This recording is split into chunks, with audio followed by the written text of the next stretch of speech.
Hello friends, welcome to சுவையான சமையல். இன்றைக்கி நம்ம சுவையான சமையல் சேனலில் ரொம்பவே சுவையான நன்னாரி சர்பத் நம்ம வீட்டிலையே சுலபமாக எப்படி செய்கிறது அப்படிங்கிறது தான் பார்க்க போகிறோம். வாங்க வீடியோக்குள்ளே போகலாம். சுவையான சமையல் சேனலை நீங்கள் இன்னும் சப்ஸ்கிரைப் பண்ணலைன்னா சப்ஸ்கிரைப் பட்டனை கிளிக் பண்ணி சப்ஸ்கிரைப் பண்ணிக்கோங்க. கூடவே பக்கத்தில் வர பெல் ஐக்கானை கிளிக் பண்ணி ஆல் செலக்ட் பண்ணிக்கோங்க. இந்த சேனலில் வர வீடியோஸை மிஸ் பண்ணாமல் பாருங்கள்.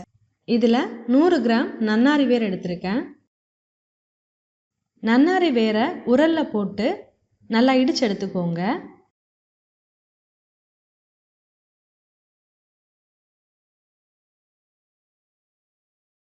நன்னாரி வேரை இடித்து எடுத்தாச்சு. இப்போ இதை ஒரு பாத்திரத்தில் எடுத்துடலாம். பாருங்க, இந்த மாதிரி இடித்து எடுத்தா போதும். இப்போ ஒரு பாத்திரத்தில் 2 லிட்டர் தண்ணி அளந்து சேர்த்துக்கோங்க.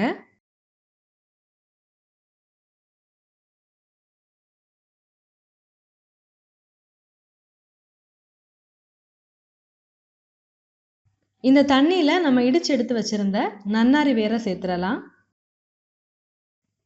சேர்த்துட்டு நல்லா கலந்து விட்டுக்கோங்க.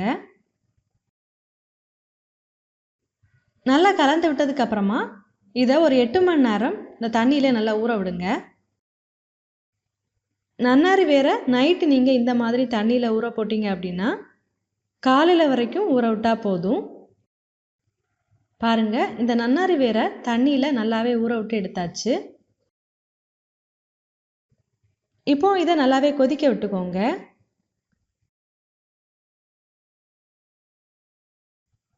பாருங்கள், இது நல்லாவே கொதிக்க ஆரம்பிச்சாச்சு. இந்த மாதிரி நன்னாரி வேரை தண்ணியில் சேர்த்து கொதிக்க விடும்போது இது ரொம்பவே நல்ல வாசனையாக இருக்கும். இப்போ பாருங்கள், நன்னாரி வேரில் இருக்கிற இந்த சாறு எல்லாமே இந்த தண்ணியில் இறங்கி இந்த தண்ணி நல்லாவே கலர் சேஞ்ச் ஆகி வந்திருக்கு. இதை நல்லாவே கொதிக்க விட்டு எடுத்தாச்சு. இந்த தண்ணியோட கலரும் நல்லாவே சேஞ்ச் ஆகி வந்திருக்கு. இப்போது நம்ம ஸ்டவ்வை ஆஃப் பண்ணிடலாம்.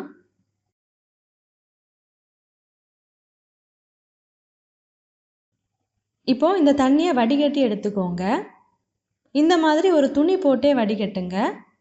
அப்போது அதில் இருக்கிற சின்ன சின்ன தூசியெல்லாம் வடிகட்டும் போது வரும். பாருங்கள், சின்ன சின்ன தூசி எல்லாமே வந்திருக்கு. பாருங்கள், இதை நல்லாவே வடிகட்டி எடுத்தாச்சு. இப்போது மறுபடியும் இதை நம்ம ஸ்டவ்வில் எடுத்து வச்சிடலாம். இப்போ இதில் 2 கிலோ சர்க்கரை சேர்த்துடலாம்.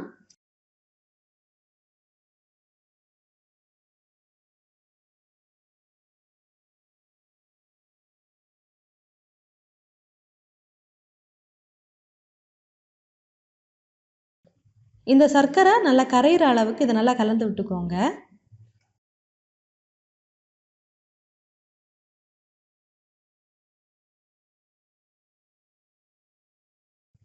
பாருங்கள், சர்க்கரை நல்லாவே கரைஞ்சி வந்தாச்சு. இப்போ இதை நல்லாவே கொதிக்க விடலாம்.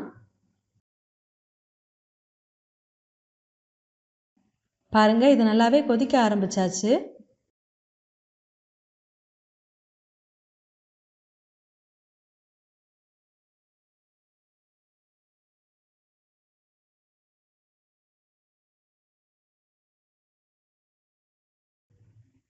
இப்போ பாருங்கள், இந்த தண்ணி கொஞ்சம் கெட்டியாக ஆரம்பிச்சிருக்கு. இப்போது இதில் ஒரு எலுமிச்சம்பழத்தோட சாறு சேர்த்துடலாம்.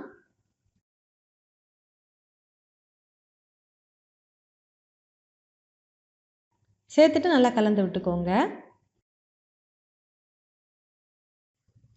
இது கொஞ்சம் கெட்டியாகி வர அளவுக்கு மிதமான தீயில வச்சு கொதிக்க விட்டுக்கோங்க.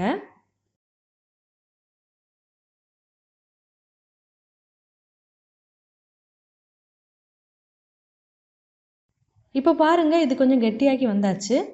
இப்போ ஸ்டவ் ஆஃப் பண்ணிடலாம்.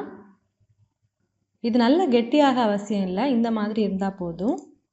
இந்த பதத்தில் இருக்கும்போதே ஸ்டவ் ஆஃப் பண்ணிக்கோங்க. இதை நல்லா சூடார விட்டு எடுத்துக்கோங்க. இப்போ பாருங்கள், இதை நல்லாவே சூடார விட்டு எடுத்தாச்சு. சூடார விட்டு எடுத்ததுக்கு அப்புறமா இந்த பதத்தில் தான் இருக்குது. இந்த நன்னாரி சர்பத்தை நல்லா சூடாறினதுக்கு அப்புறமா இதை நீங்கள் கிளாஸ் பாட்டிலில் ஸ்டோர் பண்ணலாம்.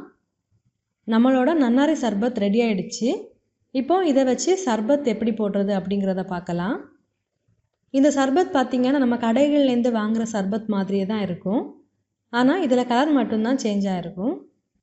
ஒரு கிளாஸில் எலுமிச்சம்பழத்தோட சாறு சேர்த்துக்கோங்க.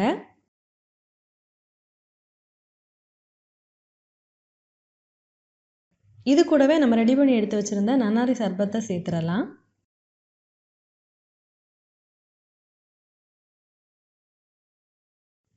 கூடவே 2 ஐஸ் கட்டிகளாக சேர்த்துடலாம். அடுத்ததாக தண்ணி சேர்த்துக்கோங்க.